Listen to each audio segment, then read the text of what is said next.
High everyone, नमस्ते। Forex यात्रामा तपाईलाई स्वागत छ।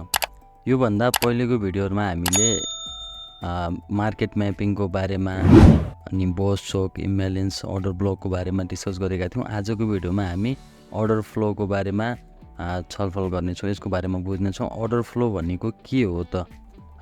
यो चाहिँ कहाँ हुन्छ, कस्तो ठाउँमा हुन्छ र कस्तो ठाउँमा काम गर्छ भन्ने बारेमा हामी छलफल गर्नेछौं। तपाईले यहाँ क्लियरली देख्न सक्नुहुन्छ।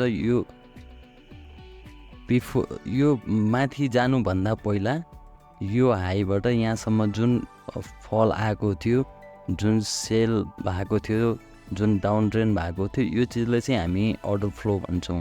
अर्डर ब्लक भनेको के हो त भन्दा यो अर्डर फ्लो भित्रै हेर्ने चीज हो। Order block order फ्लोको refinement version हो त्यो भनेको। तर मार्केटले प्राय जसो टाइममा त्यो अर्डर ब्लकमा ट्याप नगर्ने भएको भएर यो अर्डर फ्लोलाई नै हामीले ल्याउनु पर्ने हुन्छ। यो last selling move before the buy, यो चीजलाई चाहिँ हामीले अर्डर फ्लो भन्छौं। र यो ब्रेक भइसकेपछि last selling move before the buy, यो चीजलाई चाहिँ हामी अर्डर फ्लो भनेर चिन्छौं।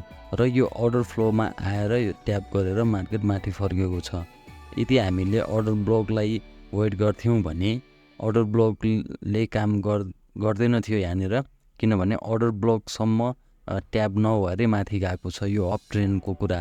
र यो डाउन ट्रेन्डमा हेर्ने हो भने पनि यो लोअर लो कन्फर्म भइसकेपछि, जब यो लोअर लोलाई ब्रेक गरिसकेपछि last buying move before the sell, यो लास्ट हाम्रो बाइङ मुभलाई चाहिँ हामीले अर्डर फ्लो भन्छौं। यदि यो अर्डर ब्लकको वेट गरेको भए यहाँसम्म ट्याप नभएर मार्केट अर्डर फ्लोबाटै ट्याप भएर तल फर्केको छ, ब्रेक अफ स्ट्रक्चर भइसक्छ, त्यसपछि चाहिँ हामीले अर्डर फ्लो हेर्ने हो। Last buying move before the sell, यो एउटा तपाईहरुलाई बुझ्नको लागि लाइन चार्टमा हो। हामीले रियल मार्केटमा हेरौँ, त्योमा अझै क्लियरली बुझ्नुहुन्छ। यो जुनसुकै टाइम फ्रेममा पनि काम गर्छ। यो मार्केट अहिले डाउन ट्रेन्डमा छ। यो ब्रेक भइसकेपछि हाम्रो अर्डर फ्लो कुन हो त भन्दा यो हाम्रो अर्डर फ्लो हो। र यो भित्र नै अर्डर ब्लक पर्छ। तर अर्डर ब्लकसम्म ट्याप नगरेरै अर्डर फ्लोलाई ट्याप गरेर यो मार्केट तल आएको छ। यो डाउन ट्रेन्डमा भयो। यहाँनिर यो पनि अर्डर फ्लो हो, यो पनि हाम्रो अर्डर फ्लो हो। यसले ट्याप गरेर तल आएको छ र यो पनि अर्डर फ्लो हो। हामीले अर्डर ब्लक खोज्ने भनेकै अर्डर फ्लो भित्र हो। तर प्राय जसो टाइममा चाहिँ अर्डर ब्लकले ट्याप नगरेर अर्डर फ्लोबाटै फर्किने भएको भएर हामीले अर्डर फ्लो हेरेको हो। र यो पनि अर्डर फ्लो हो। थोरै रिएक्सन गरेर तलतिर फर्केको छ। यो पनि हाम्रो अर्डर फ्लो हो। यो अर्डर फ्लोलाई ट्याप गरेर मार्केट तल आएको छ। किनभने हामी अर्डर ब्लकको वेट गर्थ्यौं भने यहाँ टच नगरेर तल फर्किन्थ्यो। तर अर्डर फ्लोलाई नै ट्याप गरेर मार्केट तल आएको छ।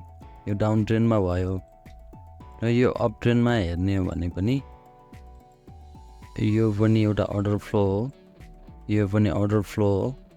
यसले ट्याप गरेर मार्केट माथि गएको छ र यो पनि एउटा अर्डर फ्लो हो। यही नै हो।